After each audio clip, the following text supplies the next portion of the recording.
Most people know what they don't want, but they don't know what they do want. And the moment that happens, there's a reorganization in your brain, like you can't unsee it. So what you believe dictates what you think. If you believe that, money's hard to make, as a simple example, you're not going to have ideas or thoughts around money that would be lending to making it easily, right? You can't get like an apple from an orange tree. And what you think you then experience is an emotion, right? And then that emotion then dictates what actions you do or do not take. And they're always aligned, right? Your beliefs dictate your thoughts, dictate your emotions, dictate your actions, which produce your results. And your results, when you look at them, then just reinforce the original belief. And so we're caught in that construct, right? But the linchpin is the belief system. The question becomes, how do I change my beliefs? And in that is an inherent challenge, because by definition, beliefs are that which are true, right, for us.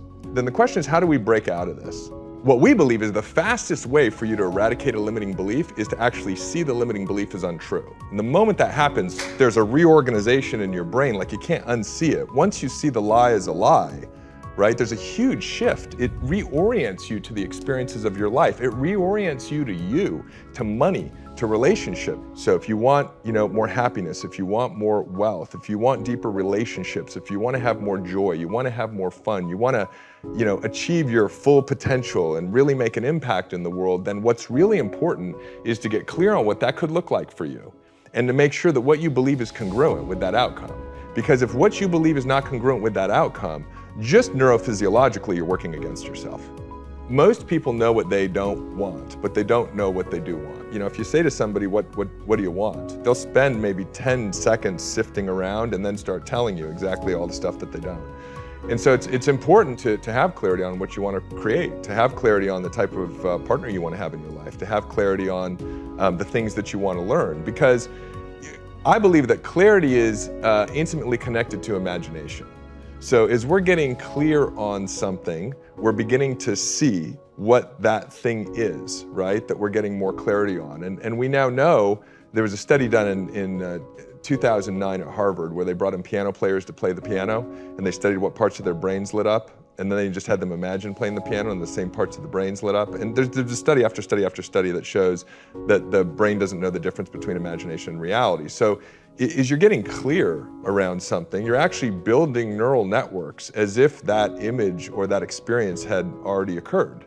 I mean, this is really powerful, because so often people don't know how to achieve something. And because they don't know how, they don't spend a lot of time getting additional clarity. They don't spend time imagining what the future would look like with that thing, or being that thing, or creating that thing, because they get stuck on the how.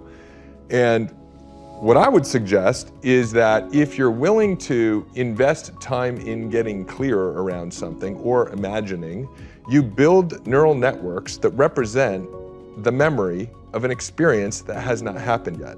That's fucking powerful. If you had experienced the thing already, would you know how to do it? So what I would suggest is that it's that change in the neural networks of your brain that you can achieve through clarity, which is part of this kind of imagination category. I mean, Dispenza talks about it with meditation and visualization. Other great teachers talk about it in this way. You're able to start building neural networks of experiences that have not happened yet, that I believe then give you access to the thoughts, the ideas, the perceptions, and if you want to talk about it, like creating the synchronicities that actually close the gap between that future and the present moment.